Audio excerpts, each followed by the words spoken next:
학문적 백과라분들은 학부에서는 법학을 했고요. 석박사는 행정학 박사는 미국가서 했고요. 미국에서 교수를 처음 한 대학에 관은 정치학과 교수로 미국에서 교수생활을 시작하고요. 돌아와서는 제가 돌아올 때 운이 굉장히 좋아서요. 요새 전두환 대통령 굉장히 욕먹고 있는데 전두환 대통령이 대통령 된 다음에 해외를 갔다 오셔갖고요. 두 가지를 바꾸셔야겠다라고 한국에 한 게 하나가 첫 번째 영어를 다 할 줄 알아야겠다. 두 번째 내가 가서 보니까 컴퓨터라는 게 굉장히 앞으로 큰 역할을 할 것 같다. 그래서 국무회의 하시는데 영어를 전 국민이 하고 컴퓨터를 배우게 하려고 하면 어떻게 하면 좋겠습니까? 하고 물어보니까 모 장관이 고시 과목에 넣으면 됩니다.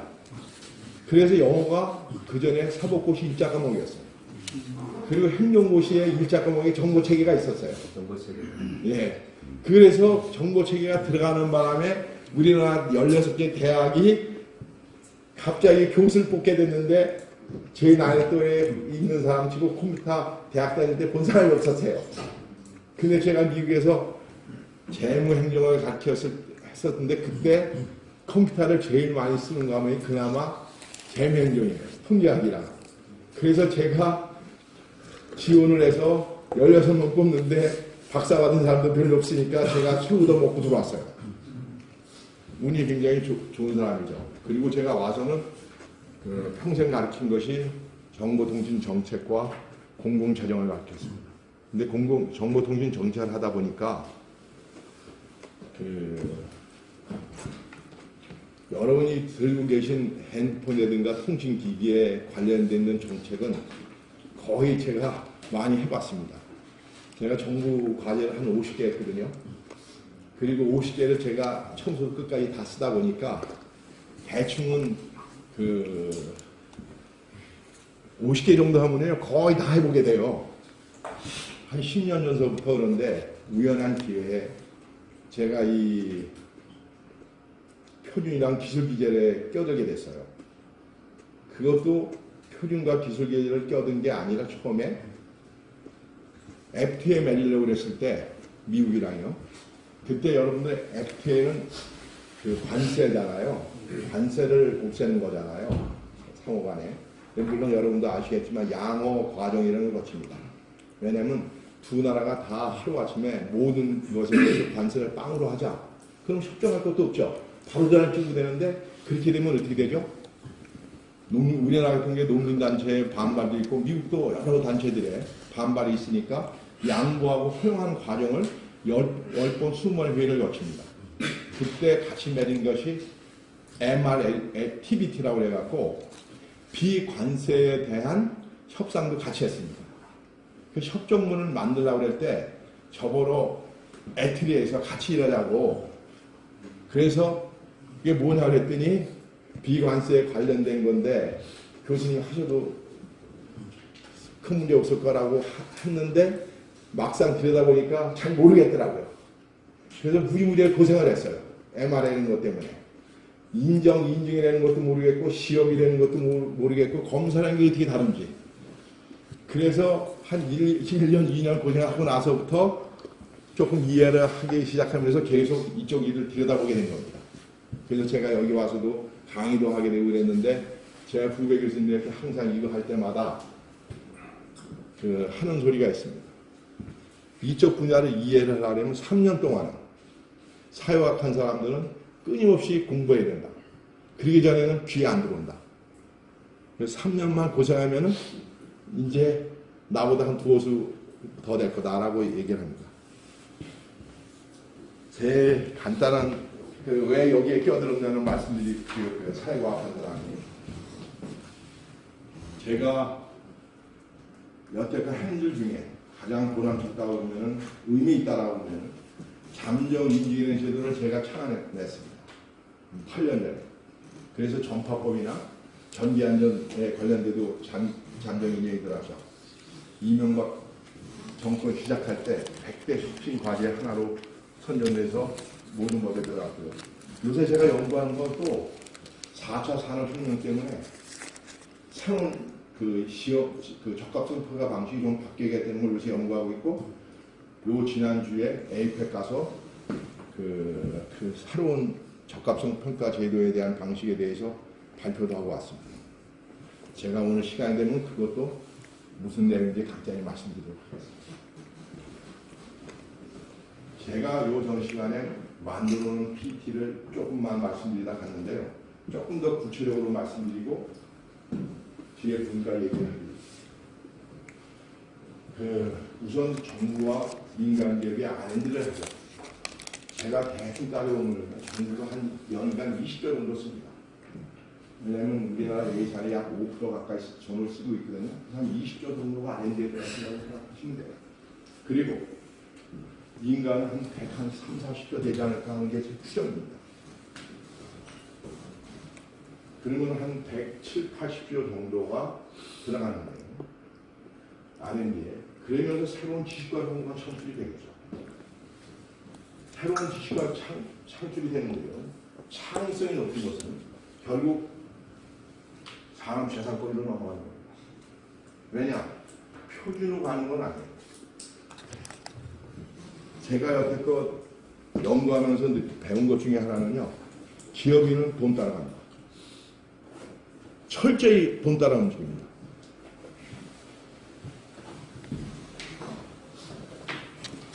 재산, 돈 되는 거는 특허를 다 하옵니다. 안 되는 것 중에 표준의 형식을 거칩니다. 표준에는 틀이 있습니다. 틀을 거치는 게 표준이라는 단어를 쓰고요. 아마 국표는 제가 알기로는 한 250억 정도를 표준화 비용으로 예산으로 잡아놓고 쓰고 있고요.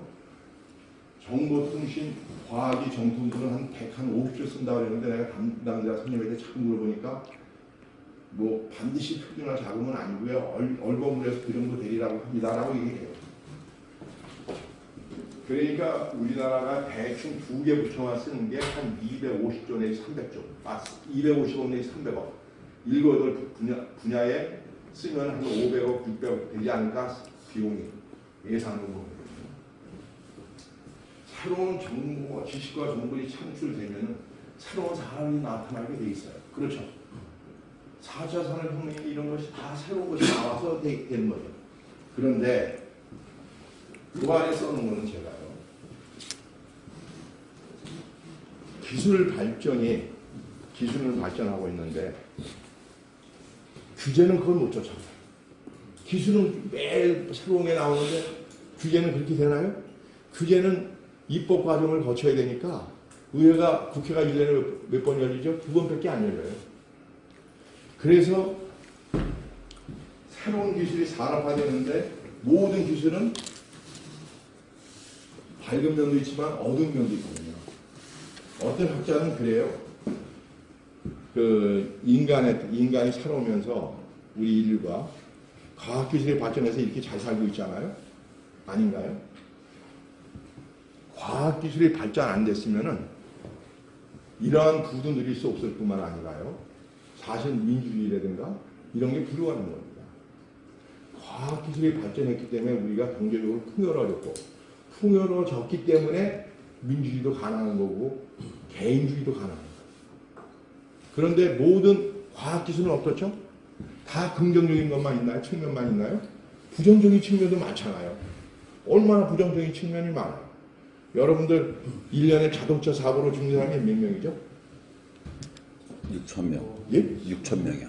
지금 한 4,000명 아, 들었습니까? 예. 근데 4,000명이 얼마나 많은 숫자죠? 12,000명대 하나 죽는 거예요, 해마다. 세월호 사고가 몇 명 죽었죠?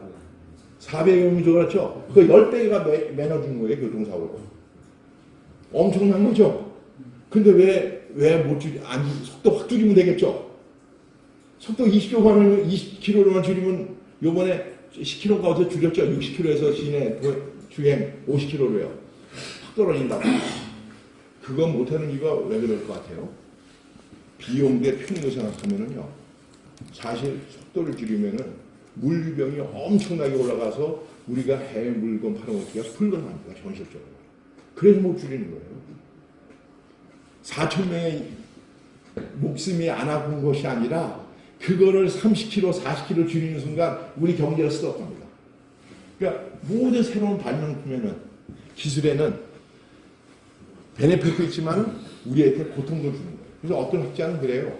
철학하는 이런 사람들은요. 과학기술이 주는 건 편익과 과학기술은 고통을 따르고 플러스 마이너스 빵이라고. 이 산업화를 산업화하게 되면은 부정적인 측면을 최소화시켜서 위해서 규제를 하는 거죠.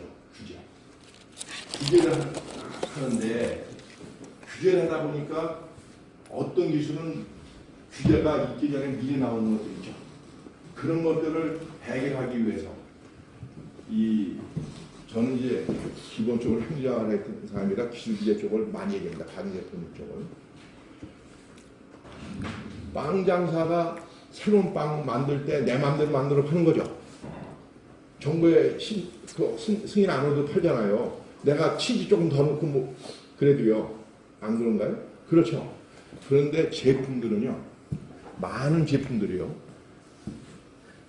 제가 1시간 20분 동안 이 강의를 해본 이 문제를 다뤄본 적이 없어서 시간이 어떻게 갈지 모르겠는데요. 전 세계에 팔리고 있는 제품 가짓수가 몇 가지인 줄 아세요? 허가를 얻어야 되는 판매할 수 있는 가지가 200만 가지래요. 제품군이 200만 가지래요. 그거는 어떤 또 선생님이 따졌더라고요. 우리나라 기술 규제가 2만 건이 됩니다.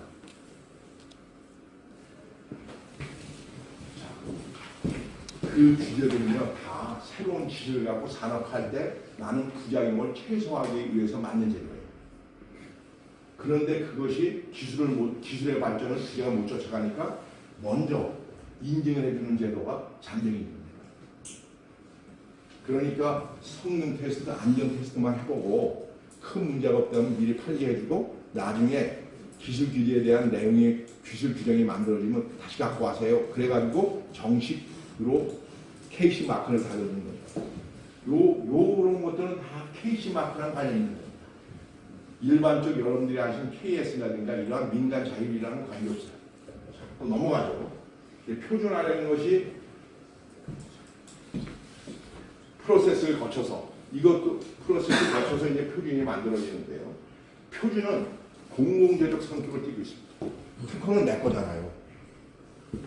에틸이라는데 아시죠? 한국전자통신연구원. 거기에 연구 중에 한 6, 7%가요. 원장보다 더 공급을 해마다 더 받습니다. 공급이 아니라 수익이 더 많습니다. 왜냐? 특허 때문에. 1년에 특허로 몇 억 들어오는 선생님들도 있어요.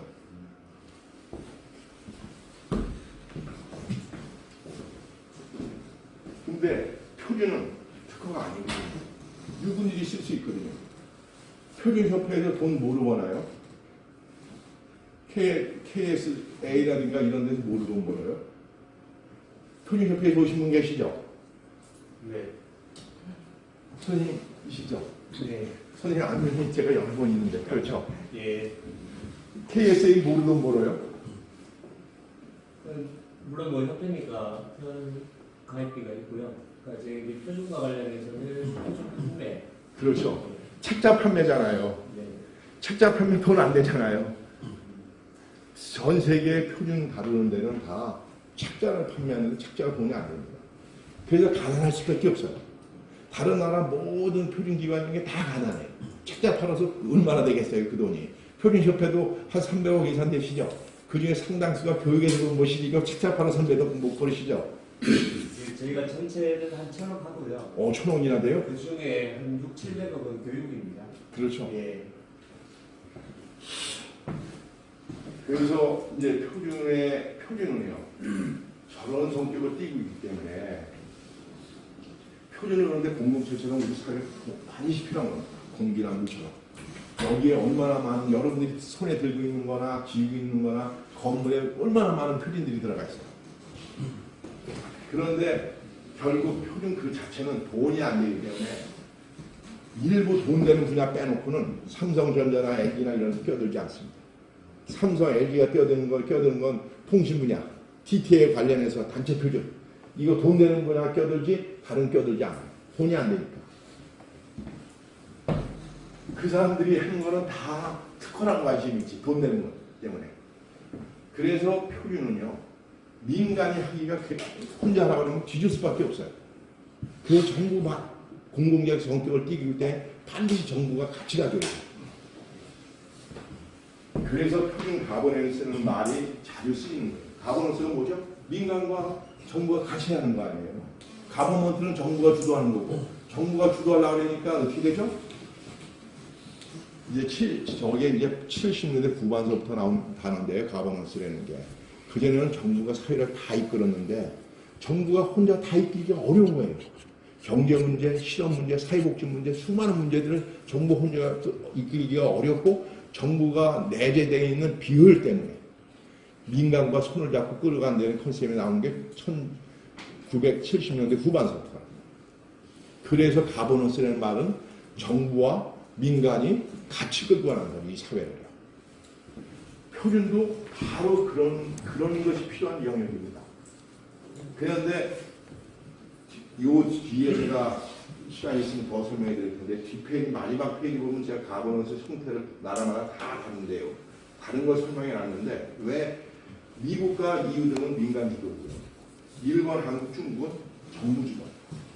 그 이유가 있습니다. 제가 한번 살펴보니까 이 표준은, 현대 표준은 누가 시작을 해갔죠? 영국에서 1901년인가 2년에 시작했죠. BSI라고 했고, 브리티시 스탠다드 인스티튜션. 현대 표준은 거기서 시작을 한 거거든요. 그런데 그래서 거기는 계속 민간 분야가 표준을 이끌어왔어요. 그런데 45년도 2차 대전 미국과 유럽, 미국 중심으로 해서 승전하고 나서 아시아 국가들도 뭐 해방도 되고 뭐 어쩌고저쩌고 하면서 서구 문명을 받아들였는데, 서구 문명을 받아들이는 분야 중에 하나가 표준이었는데, 그 나라는 이미 유럽이나 미국은 표준협회라는 게 있어서 표준을 제정도 하고 확산도 시켰는데, 아시아 국가는 그런 것이 조직이 없으니까, 그러한 민간 조직이 없으니까 정부가 나서 해준 거예요. 정부가 나서 표준협회도 만들고 표준 관련 기관도 정부에서 만든 거예요. 왜냐? 표준이라는 게 전 세계적으로 확산돼야, 받아들여야, 소문명을 받아들이는데 한 분야였고, 그걸 받아들이기 위해서 대응 조직이 있어야 되는데 민간에서는 못 받아들이니까 정부가. 그래서 우리나라나 일본이나 중국은 정부가 주도하게 되는 거고요. 미군 시장 원리로 시작을 했으니까 민간이 하고 있는 거예요.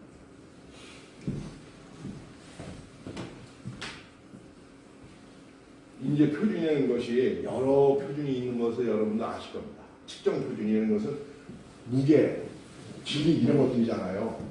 사실 고대 표준의 시작은 뭐로부터 시작되는 거죠? 진나라 진시황제가 뭐 했죠? 무게 만들었잖아요. 그래서 돌 해가지고 이게 100g이다. 그래서 교환 수단으로 했잖아요. 그래서 표준은 사실 측정 표준으로 시작됐고 정부가 강제로 시작된 거예요. 따지고 보면. 그러다가 이제 여러분 참조 표준은 대표적인 게 그 옷 사이즈 같은 거죠. 한국의 체형 표준. 미국 사람이랑 한국 사람이랑 다르잖아요. S, 뭐 M, L, X라지, 2X라지 다 다르잖아요. 미국 사람 거. 저는 X라지 있는데 어떤 거는 미국 가면 그 미디움 M 살 경우도 있거든요. 그러니까 한국 사람의 수천 명을 표준 샘플을 수집해가지고 체형을 재가지고 7등분으로 나누고 뭐 5등분으로 나눠갖고 이건 S고 이건 M이고 이건 L이고 이렇게 나눠놨겠죠. 그러니까 나라마다 다르죠. 그 옷 만든 사람이 참조할 수 있도록 그런 것도 만들어 놓고. 산업표준이라는 건 여러분들이 가장 많이 접하시는 것 중에 하나가 산업표준이겠죠.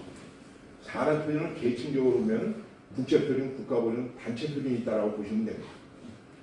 국제표준은 IS나 IEC, ITU, JTC, JTC1 이런 것들이죠. 그러니까 ISO, IEC가 한 5만 종을 갖고 있대요. ITU는 150년 된 가장 오래된 국제 기구입니다. 왜냐하면 무선이 나오면서 무선은 통신을 해야 되는데 어떻게 되죠? 상호 보안이 되겠죠. 상호 통신이 돼서 국제기구에 제일 먼저 만드는 게 ITU예요. 지금 작년인가 재작년에 150주년 행사를 했습니다. 그러니까 어떤 다른 기구보다 먼저 만들어준 거예요. 저는. 통신의 특성상. 이제 저기도 ITU도 D도 있고 그 T도 있고 R도 있죠. R은 무선이고 T는 유선이고 T는 개도국 지원입니다. 제가 개도국 지원 사업을 T에 여러 번 그 논문 그 레졸루션을 써줬기 때문에 압니다. 그 제가 2년 전쯤에 ITU-D의 레졸루션에 써준 내용 중에 하나는요. 저기에 쓰면은 채택이 되면 7개 국가의 언어로 바로 번역이 돼서 다른 나라도 살펴보게 되는데 제가 그때는 써준 것은 한국의 디지털 TV 전환의 가장 성공 사례입니다. 이번에 월드뱅크에서 디지털 TV 전환 사업을 개도국을 도와주기 위한 사업을 지금 공시하고 있는데 우리나라 라파가 지원하고 있습니다. 그 저도 도와주고 있어요.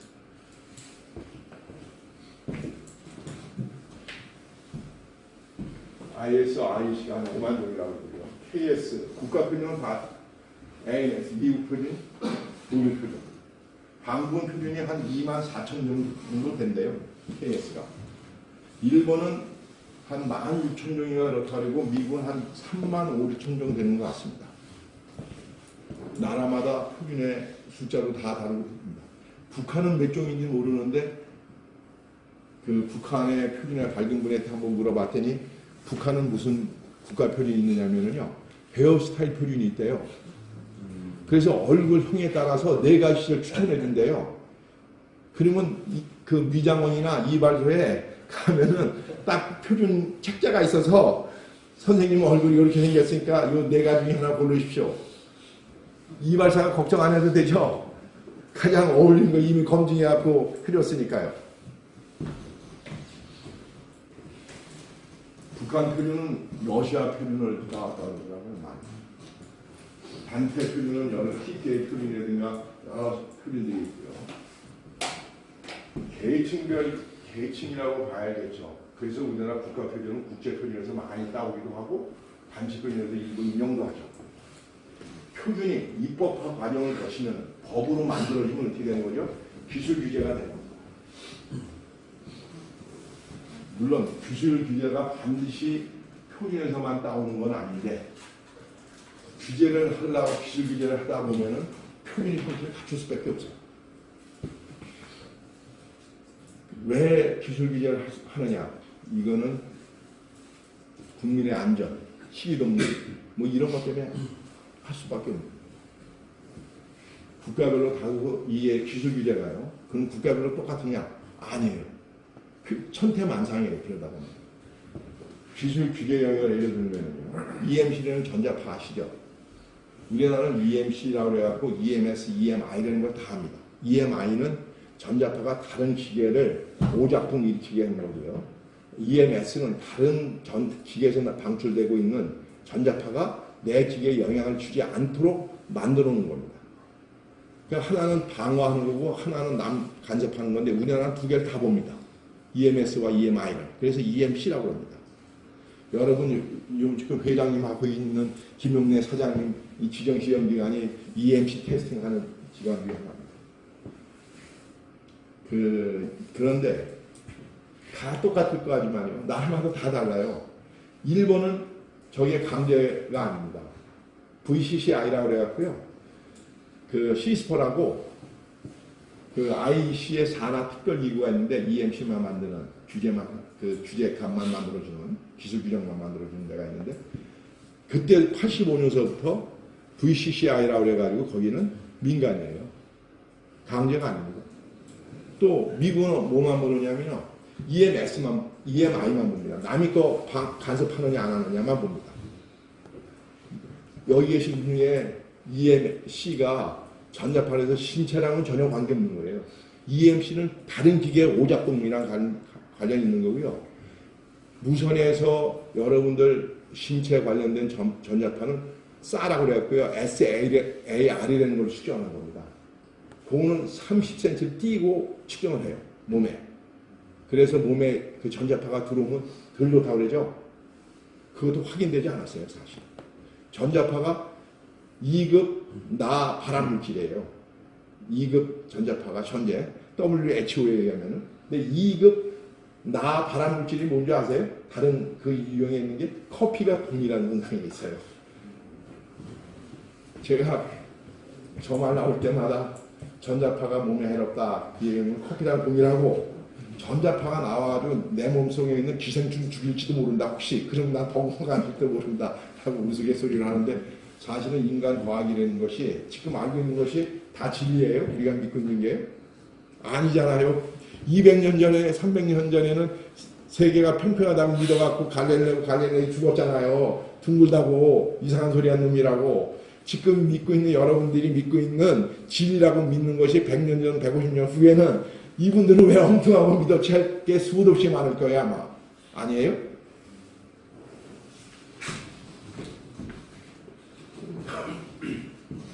또 미국은 EMS만 보고요. EMI만 보고요. 이유는요. 우리랑 똑같이 EMC를 봅니다.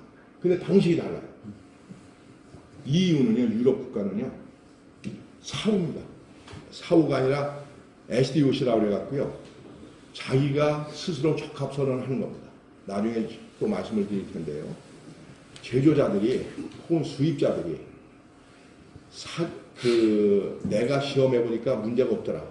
반드시 지정 시험기관 가는 게 아니라 어느 시험기관에서 시험하더라도 해갖고 나 문제없다라고 하고 선언하고 CE 마크를 붙여서 판매하게 됐어요.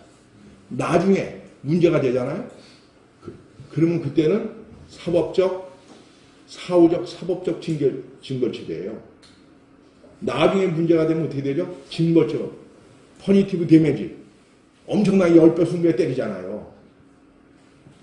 그게 유럽 방식이에요. 우리는 어떻게 되죠? 사전적 행정적이에요. 제품이 나가기 전에 정부에서 안전한 거 다 확인하고 내보내요. 우리랑 그 규제 방식이 다르죠. 어떤 게 더 나아요? 사전적 행정적이 나아요? 사후적 사법적이 나아요?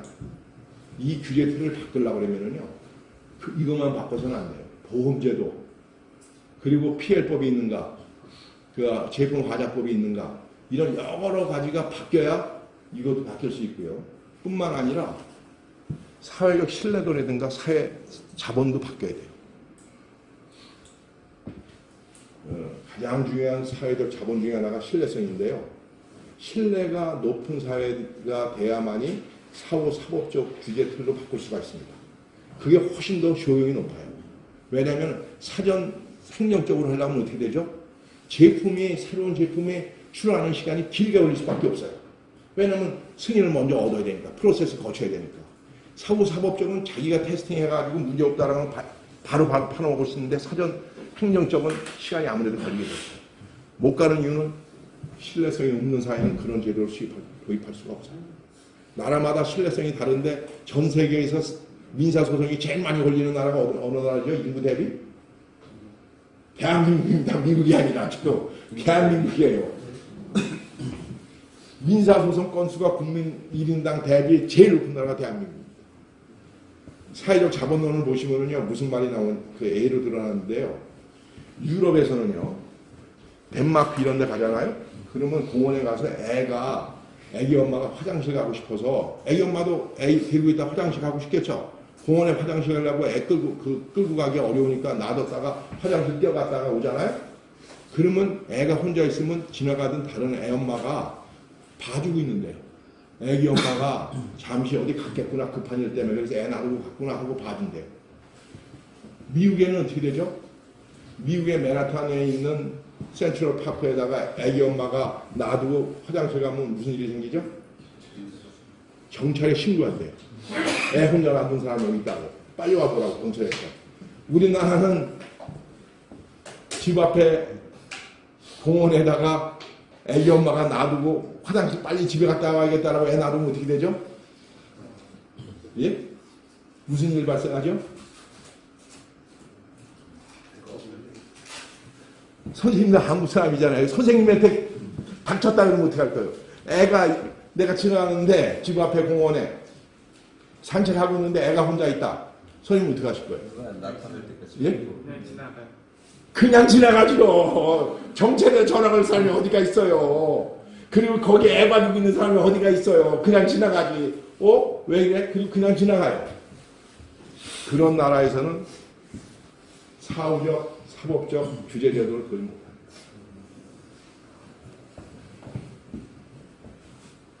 선진국 청으로 가기에는 우리가 과학기술은 선진국으로 갔는데 사회문화적 제도는요. 사회적인 거는 조금 더 가야 돼요. 상당히 가야 돼요.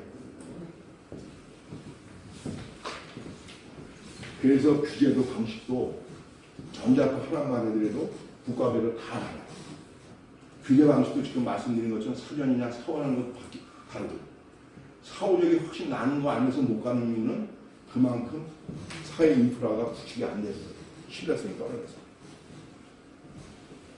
이거는 이제 입법화는 이제 선생님들 기술 규제는 다 법에 근거해야 되잖아요.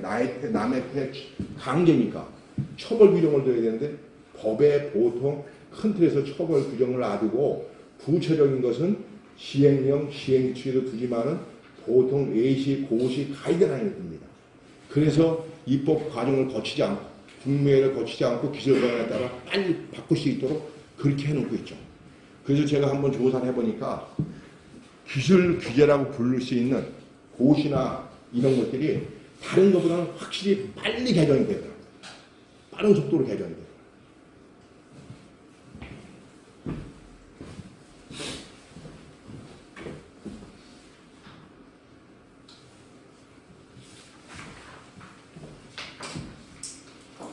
이제 기술 규제에 대해서 또 말씀을 드립니다.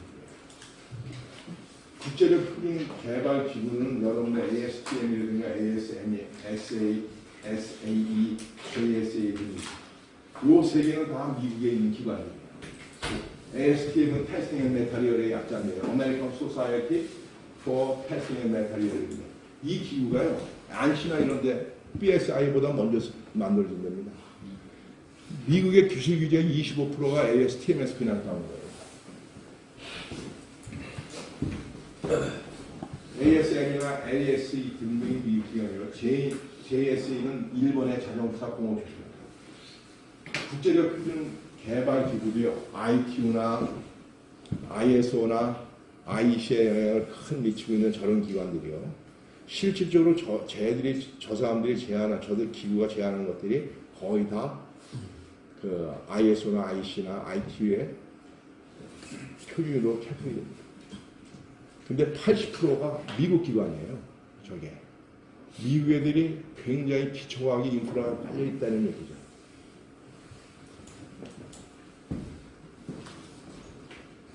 우리나라 표준 개발 기구들도 60몇 개가 있죠. 그 국경에서 지원해 준 게 한 10개 이렇게 되죠. 또 과기정통부에서도 한 20, 30개 지원해 주고 하는데 이 친구들이 하는 일의 상당 부분이 요거 따다가 번역하는 거죠. 솔직하게 얘기하면 한 5천만 원씩 해주시죠. 그래가지고 받아가지고 번역하고 그러죠. 그래서 우리나라가 규정 규제를 만들어지는데요. 미국은 여러 가지 물어보면은 기술 규제를 표준에서 따온다라고 안시해서 그러는데 실제로 제가 물어보니까 ASTM이 가장 많이 해서 따오더라고요. 한 20몇 % 정도가 ASTM의 기술 규정을 그대로 따다가 미국의 기술 규정을 만들고 있더라고요. 근데 기술 규제는요, 기술 규정과 적합성 평가 방법이라는 두 가지로 만들어집니다. 표준이라는 것의 대체적으로 보면은요, 표준의 반쯤은 기술 규정만 있는 게 아니라 반은 적합성 평가 방식이 같이 붙어 있어요. 기술 규정은 뭐냐면은 뭐뭐를 만족시켜야 된다, 뭐 안에 들어와야 된다 이런 거죠. 이 사이에 들어와야 된다, 뭐 들어와야 된다인데, 혹은 뭐보다 낮아야 된다, 뭐보다 높아야 된다 이런 것으로 나와 있는데, 적합성 평가라는 것은 그것을 만족시키느냐를 어떻게 테스트하느냐 하는 걸 만드는 거예요. 예를 들어서요, 컵은 반드시 7cm, 지름이 3cm, 바닥이 2cm로 만들어라. 이게 이제 표준인데 정부에서 이걸 강제로 하자 다. 그래서 법으로 만들면 기술규제가 되는 거예요. 이런 거 쓰레기 뭐 재활용하기 좋게 똑같이 만들어라. 그럼 이제 기술규제가 되는 거예요. 그런데 이게 3cm고 이게 7cm고 아래가 2cm냐를 어떻게 하죠? 뭐를 측정하죠? 줄자로 될까요? 목축으로 하나요? 대충 이게 이만큼이라고요? 아니죠. 기술 규정은 영역별로 KS가 한 8, 9개 부처가 만들잖아요. 적합성 평가 방식은 크게 두 가지 방식이에요. 더 하나 더 붙이면 DOC라고 세 개인데요. 어떻게 인증을 하느냐? 내가 이걸 충족시켰다는 걸 하는 거는요. 첫 번째 서티피케이션, 인증 방식이에요. 인증 방식은 A라는 시험기관에 시험을 하고 그 다음에 인증기관이 별도로 있는 거예요. 전기 안전은 지금 인증기관이 4군데잖아요. 3군데였다가 하나 더 생겨서 4군데잖아요. 그 사람들은 인증을 하는데요. 시험은 다른 데 세우거나 거기는 시험 장비까지도 갖기 때문에 시험서랑 인증서랑은 같이 있지만은 내용은 분리되어 있어요. 그래서 시험한 거를 끝내는 게 아니라 한 군데에서 더 한 번 리뷰하는 거예요. 제3자가. 그러면서 조금 더 안전성을 확보하는 거죠. 시험변을 해보면 틀 수 있으니까 한 번 더 봐라 이거예요. 그러니까 우회도가 높은 걸수록 인증을, 서티피케이션을 합니다. SDOC는 자기가 선언하는 거예요. 내가 측정하고 내가 선언하는 거예요. 그러니까 내가 측정해보니까 이거 3cm 맞다라고 파는 거예요. 나중에 측정해보니까 아니면은 그거에 대한 페널티가 내가 다 먹으면 되는 거예요. 10배로 때리면 10배로 맞는 거고. 우리나라에도 전기안전이나 통신장비가 다 이 둘로 되어 있고요. 요 사이에 하나가 DOC라는 것인데 DOC라는 건 뭐냐면 지정시험기관이나 인정시험기관한테 받아라 이거예요. 시험을. 그건 중간 정도로 위험성이 있는 거죠. SDOC는 위험이 떨어지니까 네가 알아서 측정해보고 문제 없으면 갖다 팔아. 그것들은 위해성이 떨어지는 것들이죠. 통신장비 중에는 뭐냐? USB 같은 것들 있죠? 이거 뭐 생겨봐야 뭐 큰 문제 생기겠어요? 그런 것들 다, 뭐 그런 것들이 다, 예를 들어서 그런 것들이 다 저기예요. SDOC예요. 서티는 무선이 걸려 있어서 뭐 해양, 뭐 배에 싣고 나가고 무전인데 잘 안 되면 사람 죽잖아요. 그런 것들이 바로 인증이고 전기도 4개로 요새 쪼개져 있잖아요. 적합. 그러나 말만 다 다리하죠. 기본적으로는 이 2개고 가운데 하나 DOC라는 게 있는데 DOC는 아무 데서나 하지 말고 지정이나 인정받은 데서 하라 이거예요. 우리나라에 법정 강제 인증이 한 100개가 돼요. 그리고 법정 이미 인증이 한 72개인가 그래요. 그래서 170 몇 개인가가 법에 인증 제도로 돼 있는데 100개는 반드시 받아야 할 수 있다 하는 거예요. 그 중에 50개 정도는요. 인정이고 50개는 지정제도예요. 그건 시험기관이 지정을 받느냐 인정을 받느냐의 차이인데 인정은 뭐냐면요. 틀이 달라요. 인정기구는 우리나라의 코라스 하나입니다. 우리나라. 여기서 인정받은 시험기관에 가서 시험을 받아라 하는 것이 된 게 돼 있으면은 인정에 받은 시험기관에서만 받아야 돼요. 또 지정은 뭐냐면은 저걸 인정이라는 툴을 쓰는 게 아니라 지정은 행정부 자체에서 예를 들어 과학기정통부에서는 시험기관을 인정제도라 하는 게 아니라 지정제도예요. 자기들이 지정해줘요. 너는 할 수 있고 너는 신청되는 너는 안 돼. 할 수 해요. 인정은 요것만 만족시키면 코라스에서 다 내줘요. 지정은 안 내려도 할 말 없는 거예요. 왜냐하면 행정부의 재량권이 들어가 있는 거예요. 그러면은 인정기구는 우리나라의 코라스 하나인데요. 저게 한 7, 800군데 해줬을 겁니다. 우리나라 전제까지 인정을 시험기관, 인증기관 뭐 검사기관 이런 거 해준대요. 저거는 그냥 해주는 게 아니라 인정기구가 인정해 줄 때는 너희들이 시험할 수 있다를 인정해 주려고 하려면 뭔가를 체크를 해야 될 거 아니에요. 체크하는 착자가 뭐냐면 ISO 10725라고 적합성 평가가 ISO 17000번이거든요. 그게 17025번이 시험기관이 갖춰야 될 체크리스트가 적혀 있어요. 그 체크리스트를 보고서 요거 설비를 갖고 있는가, 사람을 갖고 있는가, 이런 걸 체크해 갖고 문제가 없으면 인정을 해주는 거예요. 지정도 사실은 비슷하게 하긴 해요. 그러나 그거 플러스 행정부의 계량이 들어가 있다고 생각하시면 돼요. 그러니까 대표적으로 인정 툴을 쓰는 데는 안전, 그 국회의원이 인정 툴을 쓰고요. 지정 툴은 과기정통부에서 써요. 그런데 인정기구는 우리나라 하나라고 했잖아요. 코라스요. 그러면 다른 나라는 인정구가 어떻게 되느냐. 미국은 9개 정도가 되고요. 캐나다도 3개 되고 일본은 4개가 돼요. 나라마다 인정기구 수가 다 다릅니다. 다른 나라는 우리는 코라스가 정부기관이잖아요. 실제로는 국회의원이 하니까. 그런데 다른 나라는 민간화 시켰어요. 그리고 영역도 조금 중복도 되고 독자적 영역도 갖고 있습니다. 그래서 인정도 경합체제예요. 경쟁체제예요. 그것도 시장 원리에 돌아가는 거예요. 서로. 사실 여기도 경쟁 원리가 들어가 있어요. ASTM이라든가 ASM이가 서로 다른 영역을 하는 거 아니에요. 100% 떨어지는 영역을 하는 게 아니라 쟤들 중복되는 게 굉장히 많아서 자기가 만든 표준을 채택하기 위해서 ITO나 ISO나 굉장히 노력을 해요. 자기 영토를 넓히려고.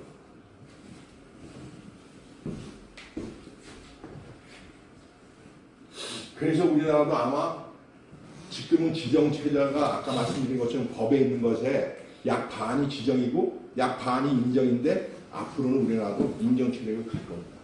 가야 돼요. 그러면 코라스가 어떻게 되냐면은 이제 자꾸 민간화로 가야 돼요. 정부에 붙잡고 있는 게 아니라 다른 나라처럼. 근데 이유는 나라마다 하나씩밖에 없어요. 왜 그러냐면은요. 이유는 국가예요, 아니에요? 국가가 아닙니다. 경제 공동체입니다. 그래서 이후에는 만약에 나라마다 여러 개 놔두게 되면은요, 이게 신뢰성 산업이에요. 시험 인증이라는 것은. 신뢰할 수 없는데 가서 시험을 맡길 수 있어요? 이게 3cm인지 몇 cm인지 빵 사주면 바꿔주는데 가서 맡길 수 있어요? 그렇게 할 수 없죠. 이게 앞으로는 이제 앞으로가 아니라 적합성 평가가 독립된 산업 영역이 돼요. 지금은 제조업에 부수적으로 보는데 이게 독립된 산업으로 가야 돼요. 우리나라가 사실 굉장히 좋은 나라예요. 적합성 평가 하는 표준도 다 적합성 평가를 하잖아요. KS도 적합성 평가를 받아야 KS 마크 찍어주잖아요. 이 적합성 평가를 하기가 좋은 나라가 지금 우리나라 타임이 지금 난 자꾸 늦어지고 있다고 생각하는데 우리나라처럼 적합성 평가가 산업화되기 쉬운 나라가 없어요. 왜 그런지 아세요? 우리나라만큼 수출 품목이 다변화되어 있는 나라가 이만한 경제 규모에 많지 않습니다. 보세요. 우리나라가 뭐 팔아먹고 있죠, 지금? 이 적합성 평가는 완성품을 대상으로 하는 겁니다. 부품이 아니라. 부품은 평가 대상이 아니에요. 완성품이 나왔을 때 하는 거예요. 우리나라가 뭐 팔고 있죠? 미국에다가? 자동차, 또 다른 나라의 선박, 테레비, 냉장고, 핸드폰 다 팔고 있죠? 대만은 못 팔아요. 대만은 완성품 못 팝니다, 별로. 자전거 뺏기 못 팔아요. 그건 대만은 너무 무시하는 소리긴 하지만 별로 파는 거 없어요. 일본도 못 팔아요. 일본도 수출 품목 보면 우리보다 다양하지 않아요. 파는 품목이 다양해야만이 다양한 분야의 시험을 해볼 수가 있죠. 그리고 이거는요, 적합성 평가하는 건 리버스 엔지니어링입니다. 완성품을 거꾸로 돌려가서 문제가 없나라고 보는 거기 때문에 산업이 발달된 나라 아니면 이 적합성 평가 산업을 할 수가 없어요. 제가 보니까. 그래서 우리나라가 이거 해볼 만한 시점에 왔어요. 우리나라가 천천히 국제사회로부터 신뢰성도 갖췄다는 소리도 듣고 이렇게 많은 품목을 해외에 수출할 수 있기 때문에 해볼 만해요. 전 세계가 지금 제가 알기로는 적합성 평가 시장이 한 4, 50조 될 거예요. 한국 시장이 한 8, 9조, 10조 정도 될 거예요. 12조 정도 될 거예요. 그래서 이게 작은 시장이 아니거든요. 근데 우리나라는 아직 큰 기업체가 없어요. 저 개인적으로는 KTL, KTR, 이거 KTC 다 인간화 시켜요. 공기업이 하면은 시장 원리에 따라서 움직이지 못해요. 사장님이 3년마다 바뀌어서는 10년 대개는 못 노려요. 이렇게 하면 절대로 SES나 이런 데 같은데 나올 수가 없어요. 시장화 시켜야 돼요. 여기에 KTL 사장님 안 오셨죠? 시키더라도 3년 내로 안 시킬 거니까.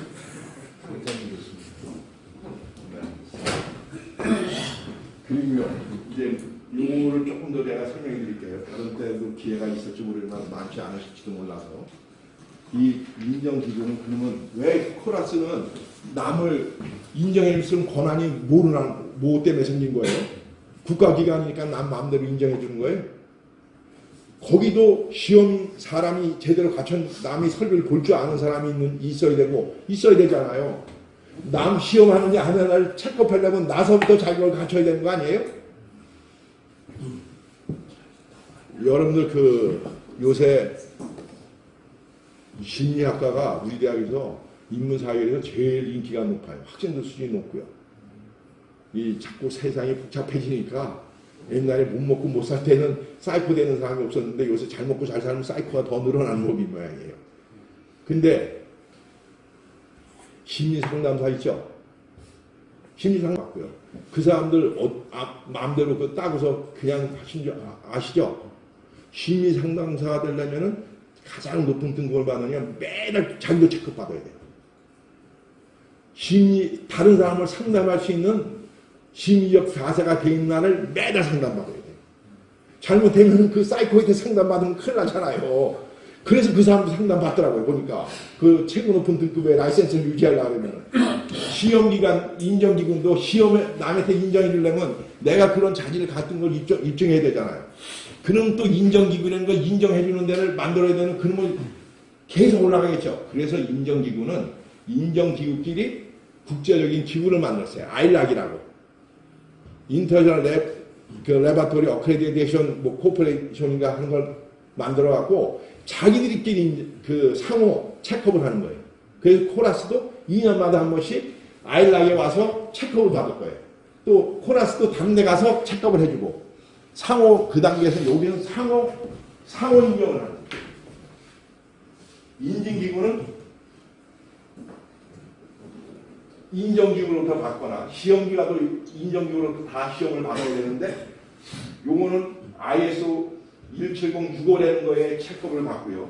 시험기관은 교정기관과 시험기관은 17025를 받아야 되고 검사기관은 17020이라는 매뉴얼에 따라서 받는 거예요. 그러니까 ISO의 17025는 뭐냐? 가보면 책자예요. 뭘 갖췄습니까? 뭐 체크업하는 거예요. 그리고 빠진 거 있으면 이거 고치세요 하고 만족시키면 내주는 거예요. 지정은 내주는 부분은 없습니다. 반드시. 안 내줘도 돼요. 환경기관에서. 그런데 안 내주면은 경찰에 따라서 행정소송을 해요. 신의 성질의 원칙에서 나 이거 다 됐는데 왜 나 안 주니?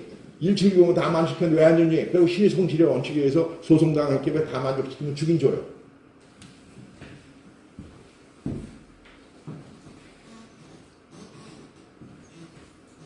이 우리나라의 기술 규제가 독특한 것도 있고 다른 나라에 없는 것도 있을 수 있어요. 그럴 수밖에 없죠. 나라마다 아까 EMC도 다 다르다고 말씀드렸잖아요. 그거에 대한 기술 규제가 다 다르다고.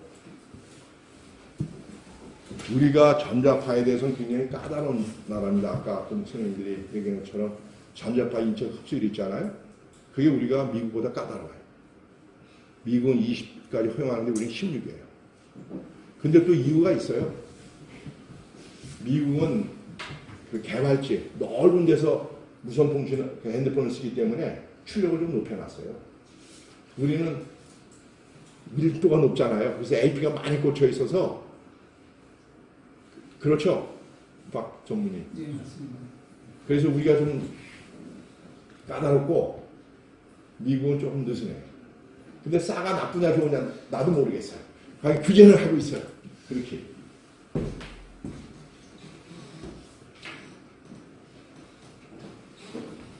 그래서 나라마다 다 다르거든요. 규제 영역도 다르고, 규제 방식도 다르고, 규제 수준도 다른 거예요.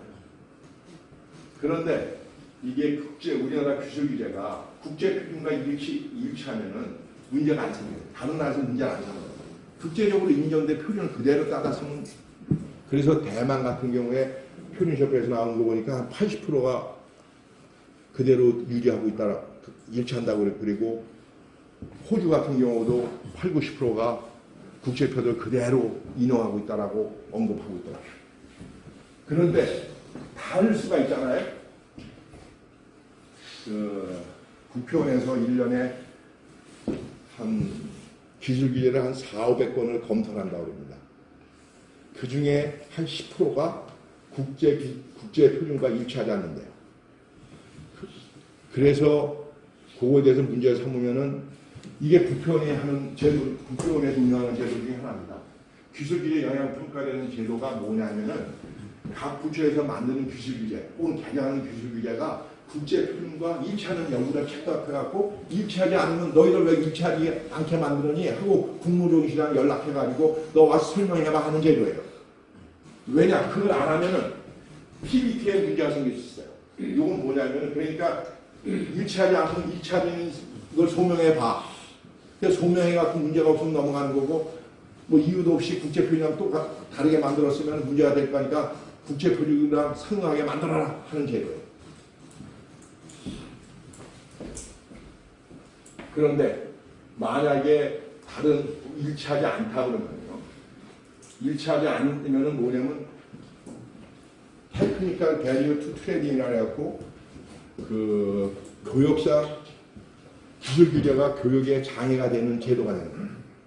왜냐하면은 그 기술 규제를 일부 국가는 최소한 일부 국가는 국내 산업을 보호하기 위해서 국제 표준과 달리합니다. 틀린 얘기지만은요, 여러분들이 쉽게 느낄 수 있는 것 중에 하나가 LG U+ 통신이 아이폰이 언제 들어왔죠? 한 2년밖에 안 되죠. 아이폰을 안 만들었어요. LG 통신의 방식에. 왜 그랬을까요? 시장이 나고서 그런 거예요. 아이폰을 LG 플러스 방식으로 될 수 있게 만들려면 라인을 다시 깔아야 되는데 그 비용이 많이 드니까 한국에서 몇 대 팔아온 걸지도 모르고 또 삼성이라는 강자도 있고 LG라는 회사가 하는 거기 때문에 얘기랑 싸워서 몇 대 팔지도 모르는데 그걸 새로 연구하고 라인을 공장을 만드냐 안 한단 말이에요. 만약에 일부러 특정 국가가 그렇게 되면 어떻게 되죠? 해외 기업들이 들어오기 전에 국내 산업이 클 수 있는 기회가 되잖아요.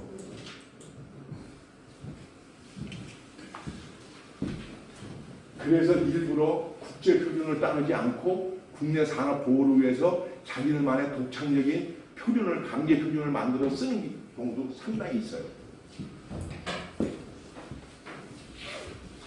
그런데 기술 규제를 새로 만들잖아요. 그러면 다른 나라에 통보를 해줘야 돼요. WTO에 가입한 나라는 가입과 동시에 TBT 협정에 가입하는 걸 자동으로 사인하게 돼 있어요. WTO에 가입했다는 PBT 협정을 사인했다고 치시면 돼요. 그래서 WTO에 가입하는 순간 그러면 TBT의 테크니컬 배리어 투 트레이드 교육상 장벽이 되는 것이 문제가 되는 기술 규제를 만들면 너희들한테 통보해 주겠다라고 얘기하는 거예요.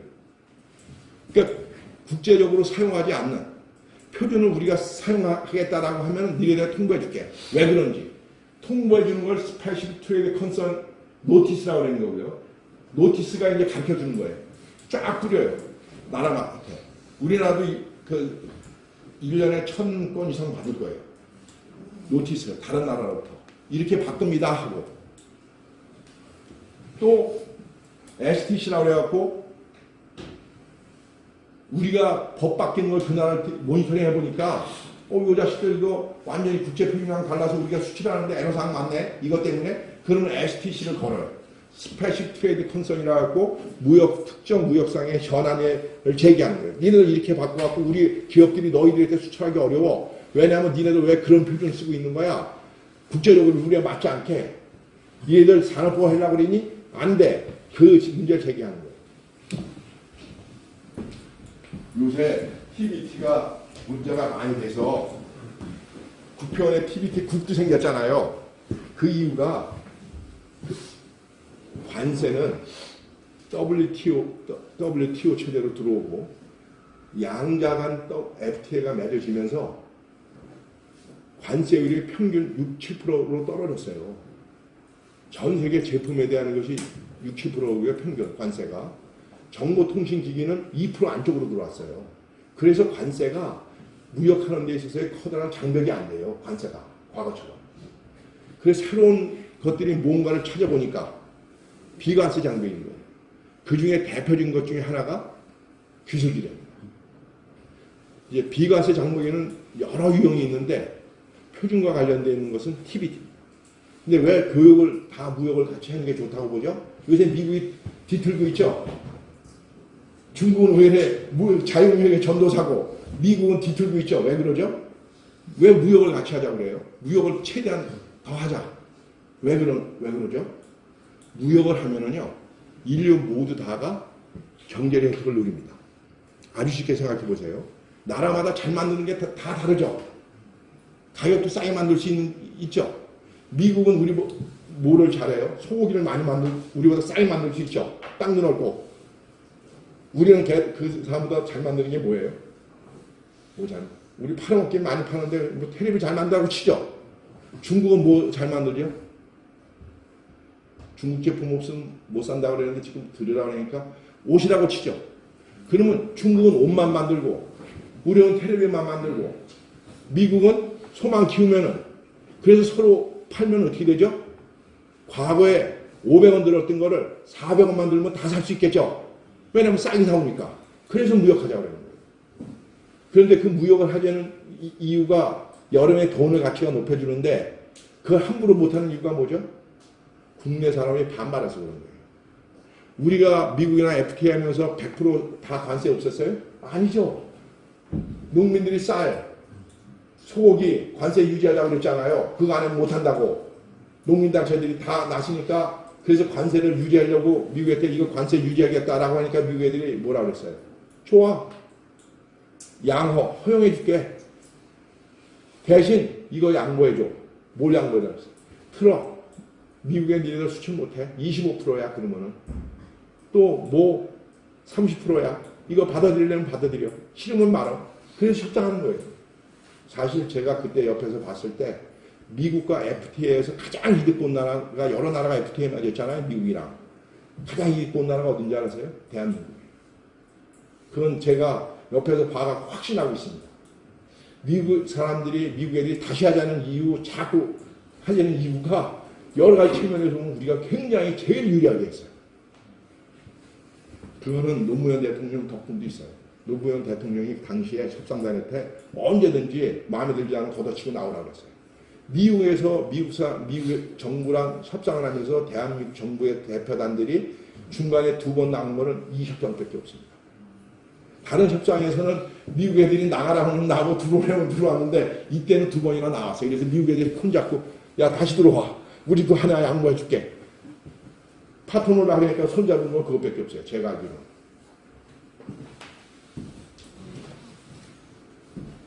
그래서 이제 교육 활성화가 TBT가 장벽이 안 되게끔 우리가 WTO 할 때 가입을 사인했기 때문에 STC가 남들이 우리에게 STC를 걸면 안 되거든요. 결국 제소합니다. WTO에. 그러면 배상 물어줘야 돼요. 요새 TBT가 자꾸 이슈가 되는 이유는 제가 말씀드린 것처럼 관세가 떨어져서 관세 외에 다른 문제가 되니까 TBT가 핵심이 되는 거예요. 자꾸. 근데 솔직하게 제 말씀을 드리면은요. TBT 국장님도 새로 근무하고 계신데 약간 우리나라가 TBT에 너무 관심을 과다하게 쏘는 거예요. 왜냐하면 현재 저 걸리는 케이스 보면은요. 엄청나게 걸리는 게 아니라 인증 마크를 어디다 붙였냐 뭐 사소한 것들이 보면 다 이거 뭐 결국 크게 문제되는 것들이 없더라고 보면은. 그리고 요새 TBT의 그 STC나 노티스가 늘어난 이유 중에 하나는요. 과거에는 아프리카나 중남미 국가들이 수출하는 것이 거의 없었어요.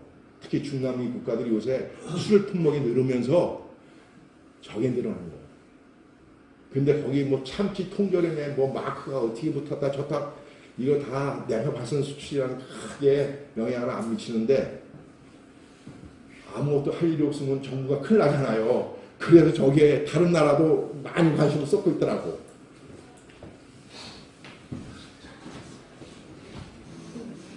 이 이유는 몇 분까지죠? 20분까지인가요? 이 이유는 여러분들 이 이유에 대해서 잘 아시죠? 또 잘 아시면서도 또 어떻게 보면 많이 모르실 수도 있어요. 이유라는 거는 뭐죠? 여러분이 아시는 이유는요? 경제 공동체죠. EU랑 유나이티드 스테이트 오브 아메리카랑 USA랑 뭐가 차이나요? 사실 EU가 결성된 배경에는 독일이나 프랑스나 영국이 미국과 1대1로 협상을 하다 보니까 미국이 5배쯤 크니까 싸움이 안 되잖아요. 헤비급이랑 미들급도 안 되는 사람이랑. 그러니까 항상 밀리니까 경제 규모를 키워야겠다라고 만들어낸 것이 EU란 말이에요. 따지고 보면. 그래서 EU는 뭐죠? 경제 공동체입니다. 어디까지 왔죠? 통화를 같이 씁니다. 통화를 같이 쓰잖아요. 그의 경제 정책은 거의 하나가 돼버렸어요. 인구와 포르투갈 사람이요. 제가 포르투갈 가보니까 인구가 1000만이에요. 근데 사는 사람은 500만이에요. 500만 어디로 갔어요? 프랑스에 한 300만, 200만, 300만 갔어요. 직장으로. EU에서는 들어오면은 EU 내에 인구 이동이 자유로워요. 기업에서 뽑아주면 가는 거예요. 일부는 저 브라질로 갔다 왔는데 제일 많이 간 나라가 프랑스라는 거예요. 경제적으로는 한 나라예요. 정치적으로는 어떻게 되죠? 다른 나라잖아요. 그래서 요새 그 브릭시트인가 뭔가 영문 빠져나가 있다 남미 문제 때문에 그러잖아요. 정치적으로는 다른 나라예요. 그러나 경제는 한 나라예요. 그리고 EU는요. 국가가 아니잖아요. 그래서 집행 권한이 없어요. 우리처럼 장관 부서가 없어요. 그래서 EU에서 EU 팔레만트에서 결정한 것은 해당 국가에서 집행을 하게 돼 있어요. 여러분들이 디렉티브라고 그러는 거 있죠. EU 디렉티브 뭐, 레귤레이션 뭐, 디시전 메이킹 뭐 이런 것들 있죠. 그것은 5단계로 나뉘어 있는데 디렉티브 같은 것을 1년 내에 법제화시켜야 돼요. 통과된 거는 제가 알기로. 그래서 EU가 유로피언 놈이라고 해서 이 N이라고 쓰는 유로피언 놈, 유럽 표준은요. 각국에서 공동으로 채택하고 있어요. 표준이 공동화 안 되면 단일국가가 아니잖아요. 미국은 보세요. 미국은 어떤 나라예요? 미 합중국이잖아요. 유나이티드 스테이트 오브 아메리카. 주가 모여서 만든 나라 아니에요. 그래서 미국은요. 경제적으로도 한 나라지만 정치적으로 한 나라라고 보이잖아요. 거기에 뭐가 있는지 아세요? 연방정부가 갖고 있지 않은 모든 권한은 주에 귀속되게 돼 있어요. 그만큼 주지사가 상당한 권한을 갖고 있는 나라예요. EU가 잘못하면 USA랑 비슷한 수준으로 갈 수도 있어요. 조만간. 정치적으로만 조금만 더 결합되면. 요거는 뭐냐면요. 제가 요런 문제의 전문가입니다. 뮤추얼 리코니션 어그리먼트, M&A 이런 거를 제가 협상을 하러 다니고 그래요. 이게 뭐냐면은 나라마다 그 시험 성적서를 우리나라 이 제품을 팔아먹으려고 했는데 미국 사람들이 와서 우리가 만드는 규정 3cm, 2cm, 7cm를 만족하는 테스트도 해보고 인증을 받아야 팔아먹는다고 치죠. 이거를. 그러면 갖고 들어와서 테스팅 기간에 맡기고 인정을 받으려고 하면 20일 정도가 걸립니다. 요새 이 IT 제품들은요. 제품 수명기가 자꾸 짧아지고 있어요. 신제품이 1년 안에 마다 나와요. 그러니까 한 달이나 이것이 짧은 게 아니에요. 긴 기간이에요. 그래서 빨리 서로 팔아먹게 하자. 서로 불편한 프로세스 줄이고 제조업체한테 불편한 프로세스를 2번, 3번 거치게 하지 말게 하는 것이 이래서 창안된 제도가 MRI입니다. 그건 뭐냐? 우리나라가 현재 IT 분야, 전기 안전 분야도 중국이랑 맺었지만 중국이랑 맺은 분야는 한 20개 제품인가 그래요. 그 안에서만 지금 인증사가 돼 있고 한정돼 있는데 IT 분야는 제 기자재는 6나라랑 MRI 1단계를 맺었어요. 그 미국 중심으로요. 사실 제가 연구해 보니까 미국에는 다른 나라는 다 효과 없더라. 미국이랑 맺었는데 그건 무슨 소리냐면은 1단계를 맺었는데 우리나라가 미국의 제품 팔아먹으려면 미국에서 인증서를 받아야 되거든요. FCC 마크를 받아야 되거든요. 통신상비는. 근데 시험 성적서는 여기서 받아가도 돼요. 어떤 기관한테? 미국 정부가 인정해준 시험기관에서 받아가면은 거기서 바로 T10이라고 인증기관 가서 제출하면 바로 FCC 마크를 달 수가 있어. 시험을 미국 가져가서 안 받아도 돼요. 미국 애들도 동일하게 80몇 개 기관이 이미 MRI에서 레코니션을 받았거든요. 걔들은 미국 애들도 미국 내에 한국 정부가 인정해준 기관에 가서 성적서를 받으면은 갖고 와서 KC 마크를 받아가지고 바로 판매할 수 있어요. 근데 제가 연구해 보니까 한국에도 이제 한국 기업인들은 미국 가서 시험할 필요 없잖아요. 한국에서 하면 되잖아요. 그리고 거기서 T12면 무성기기는 이제 거기서 인증만 받으면 되는데 미국 애들도 똑같이 하잖아요. 미국에서 시험 성적서 받으면 되고 한국 와서 이제 캐시 마크만 받으면 되잖아요. 무슨 일이 일어난 줄 아세요? 우리는 한국 사람들 제조업체들은 다 한국에서 지금 받아요. 거의 다. 미국 안 가고. 근데 미국 애들은 어떻게 하죠? 반 정도가 한국 와서 그려받아요. 왜 그런 줄 아세요? 돈입니다. 미국의 시험비용이 우리보다 2배 비싸요. 그러니까 한국에서 받는 거예요. 내가 그래서 기업인들이 돈 쫓아간다고 하는 거예요. 돈 쫓아간다고.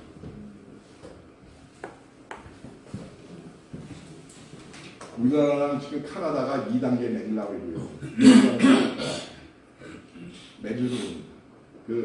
사실 이러한 시험 인증 업무는요, 이제 정부가 할 때가 지났어요. 다 민간화 시켜요. 왜냐하면은 저게 민간화되지 않으면은 산업이라는 얘기를 할 수가 없는 거예요. 산업이 되려면 민간화해야 되지 정부가 하는 일은 산업이 될 수가 없어요. 그래서 앞으로 정보통신 분야뿐만 아니라 아직 정보통신 분야는 전파연구원이 인증 업무를 하고 있는데 다 내려줘야 돼요. 코라스도 민간화 시켜야 되고요. 여기 KTR, KTC 이거 다 주식회사가 바꿔버려요. 간단해 내가 봐서는. 있는 자산 주식회사를 변경하고 정부에 돈 회수하고 주식 팔아버리면 되잖아요. 그러면 LG나 삼성이나 사들이 갖고 키우려고 하면 해외 지사 만들고 해갖고 할 거 아니에요. KTR, KTC는 죽었다 깨어나도 해외 지사 만들고 그렇게 못돼 댕겨요. 왜냐 사장님이 임기가 3년이고 그렇게 할 수도 없어요. 그러려면 장관님 뭐 눈치 볼 때 한두 개 아니고 잘못하면 큰일 나니까. 그래서 산업화는 뭐를 전제로 한다? 민간화를 전제로. 정부가 왜 우리가 제가 이 소리 하느냐? 과거에 이렇게 하는 나라들은 민간이 그렇게 할 수 있는 역량 있는 기관이 없었어요. 미국도 마찬가지고 과거에는 일본도 마찬가지고 정부가 다 했어요. 일본은 벌써 18년 전서부터 민간으로 넘어갔어요. 미국도 2000년에 넘어갔으니까 거의 20년 됐어요. 우리나라 수준을 봐서는요, 진작 넘어갔어요. 넘어가야 산업화가 되고, 치고받고 싸워야 M&A도 되고 해야 큰 기업도 나오고 그러는 거예요.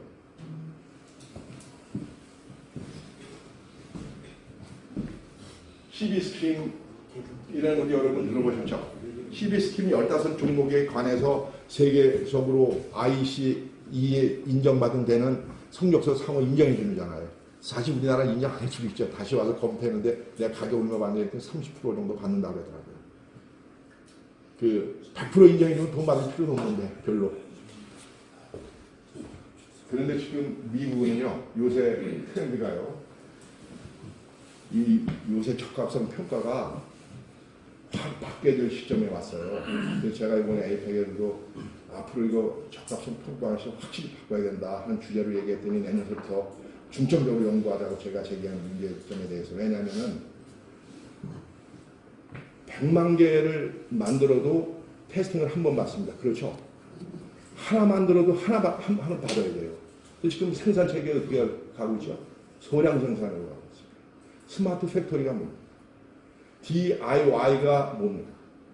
지가 만들고 프린터가 만들어서 자동차도 한 대씩 만들 판이에요. 제가 어저께 그 코엑스의 전력 무슨 기업 뭐 박람회 관련 데서 일부러 가봤는데 우전원 센서들이 만들어 갖고 부착하고 그러더라고요. 이제 소량 생산 체제로 가고 또 직구가 되고 있잖아요. 해외에서 막 하나씩 사들이고 있잖아요. 그건 면제해주고 있잖아요. 그래서 지금 과거처럼 대량 생산 체계의 적합성 평가가 앞으로 맞느냐 안 맞는 건 다 알아요. 왜 손 못 대느냐? 너무나 일이 많아서 아무도 손을 못 대고 있어요. 이제 그 분야를 손을 안 내면은 보세요. EMC 100만 원 받으려면 얼마죠? 200만 원 들어갑니다. 테스트하는데. 제품 가격은 돈 100만 원인데 테스트 받는데 200만 원이에요. 그래서 가격이 300만 원 될 판이에요. 이건 말이 안 돼. 스마트 팩토리에 이게 커스터마이즈 된 거 아니에요? 나한테 맞는 거 만들어주는 거 아니에요? DIY가 뭡니까? Do it yourself 하는 거 아니에요? 요새 인터넷 웹사이트에 들어가 보세요.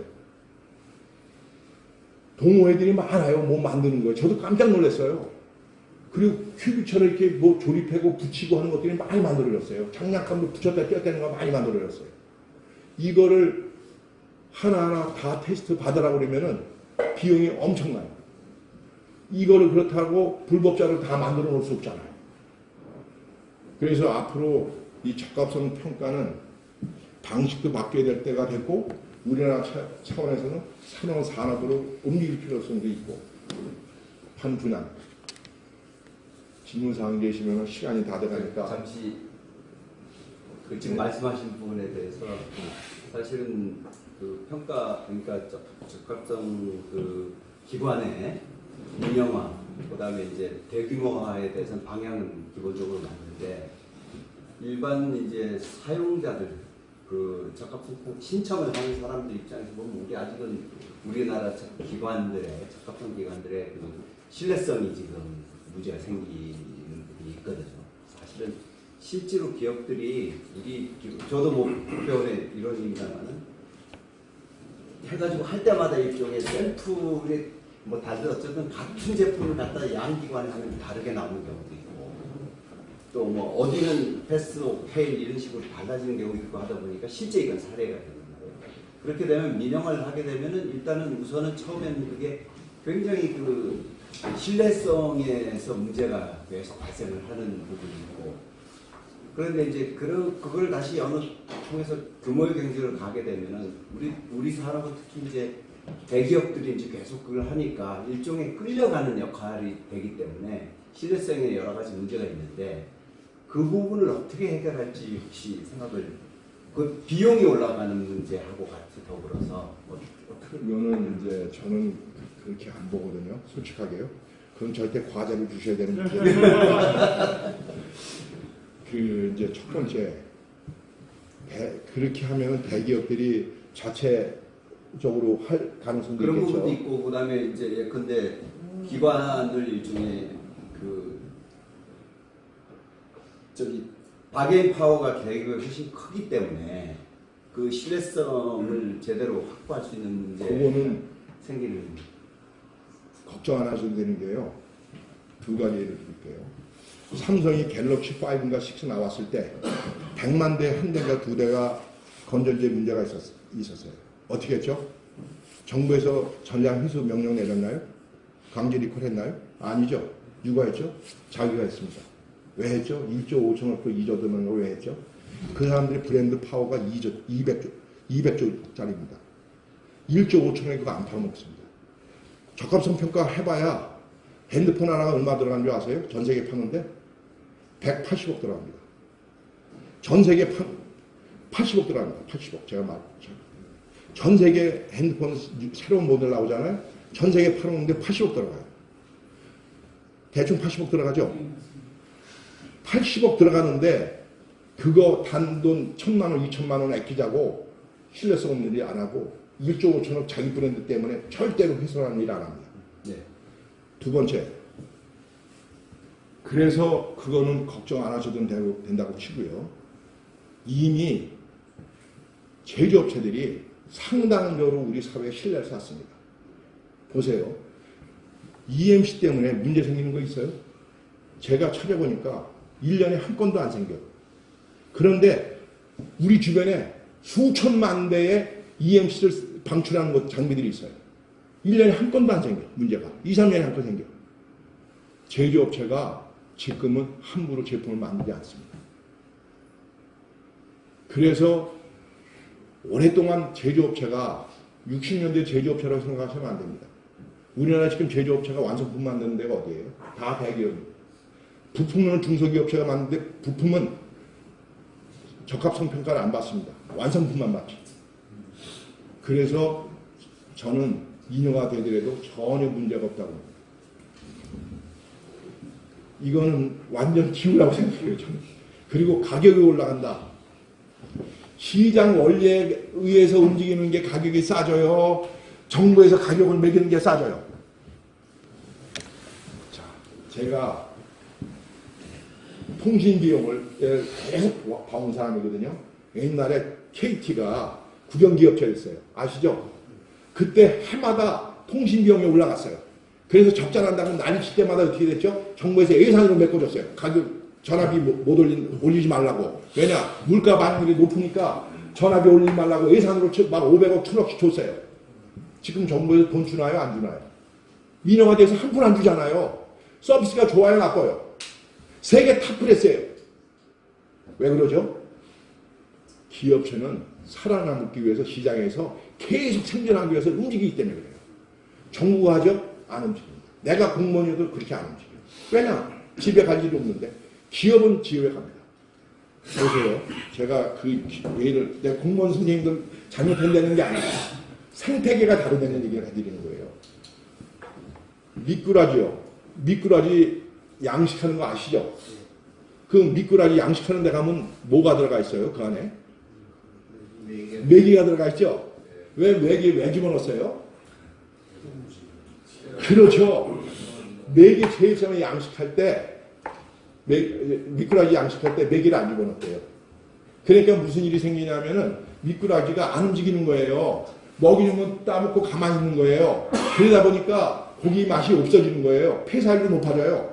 그런데 메기를 딱 집어넣으니까 이놈들이 살려고 돌아다니면서 먹이 있으면 먹고 움직이니까 근육질이 생기고 그래갖고 맛도 좋아지고 폐사율도 확 떨어진 거예요. 이거는 미꾸라지뿐만 아니라 영국에서요. 실버팍스 은역으로 갖다가 목장 주인들이 양 키우는 주인들이 실버팍스 때문에 1년에 3만 마리, 4만 마리가 죽는다고 정부에 청원을 냈어요. 잡아주게 해달라고. 그래서 양 키우는 목장 근처에 오는 거는 목장 주인이 사살시켰어요. 그리고 나서 3년이 되니까 무슨 일이 생기는지 아세요? 3만 마리, 4만 마리, 5만 마리가 실버팍스에 물려주고 죽는 일은 없는데요. 얼어 죽는 게 10만 마리, 20만 마리 나왔어요. 왜 그러죠? 긴장 풀려서 푹 하다가 추운 날 그냥 다 얼어 죽은 거예요. 저도 솔직하게 선생이지만은 논문 안 써도 좋고 강의 안 하려고 다녀도 좋고 그럼 제가 쓰겠습니까? 밤새고 쪼이니까 하는 거지. 안 쪼이면 하겠어요? 사람 똑같아요.